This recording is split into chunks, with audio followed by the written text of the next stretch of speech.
हाय, hello, नमस्कार. आजच्या ब्लॉगमध्ये तुमचं स्वागत आहे. दिवसाच्या सुरुवातीलाच हे दृश्य बघून खरंच जाणवलं, आयुष्य काय आणि मखर काय, बाप्पाशिवाय दोन्हीही अपूर्ण. खूप दिवसांनी मॅगी खायचा मूड झाला, मग नाश्त्याला अशी गरम गरम मॅगी बनवली. तर आता तुम्ही म्हणाल, एवढ्या दुधाचं मी काय करते? तर मी आज बनवते बासुंदी. कशासाठी बनवते ते सांगेनच तुम्हाला. तर बासुंदीसाठी मी आधी असं दूध आटवायला ठेवलंय. इथं मी अप्रॉक्सिमेटली 2 लिटर दूध घेतलंय. बासुंदी बनवताना ना, जेव्हा आपण दूध आटवायला ठेवतो, तेव्हा एक गोष्ट करायची, की जसं-जसं दूध आटतंय त्याच्यावरती जी मलाई येतेय ना, तर ती त्याच्यातच मिक्स करत राहायचं. आता इथं मी ही पावडर बनवून घेतली. याला तुम्ही बासुंदी प्रीमिक्स म्हणू शकता. याच्यामध्ये मी काजू, बदाम, थोडीशी साखर आणि मिल्क पावडर हे सगळं मिक्स करून घेतलंय आणि याची पावडर बनवून घेतली. आता इथं मी 2 लिटर दूध घेतलं होतं, ते ऑलमोस्ट अर्धा लिटरनी रिड्यूस झालंय.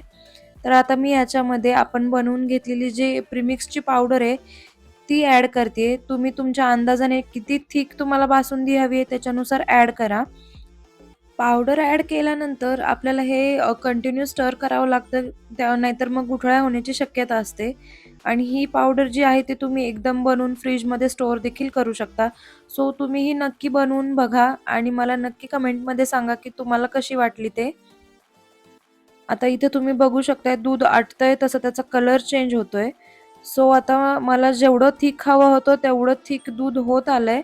सो मी त्याच्यात आता साखर ॲड करते. लक्षात ठेवायचं की साखर शेवटी ॲड करा आणि नंतर मग वेलचीची आणि जायफळची पूड मी ॲड केली आहे फ्लेवरसाठी. तुम्हाला आवडत नसेल तर तुम्ही स्किप केलं तरी चालेल किंवा इथं तुम्ही दूध मसालाही यूज करू शकता. त्याचाही खूप छान फ्लेवर येतो. आणि अशी ही माझी बासुंदी रेडी झाली. आता मी ही फ्रीजमध्ये ठेवून देते.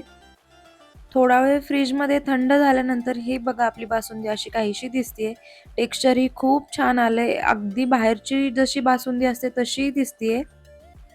मग आजच्या जेवणात होती बासुंदी, शेवभाजी, चपाती आणि शंकरबाबांच्या मठातील हा खिचडीचा प्रसाद. मग जेवण केलं आणि जेवण केल्यावर लागले कामाला. ते काम होतं म्हणजे डेकोरेशन सगळं काढायचं. आता आपण माणसं पण किती ग्रेट असतो ना. आपल्याला करतानाही गडबड तेवढीच आणि काढतानाही गडबड तेवढीच. आणि काय मी करतीये आणि त्यात काय घोळ होणार नाही, असं तर होणारच नाही ना. हे बघा हा घोळ.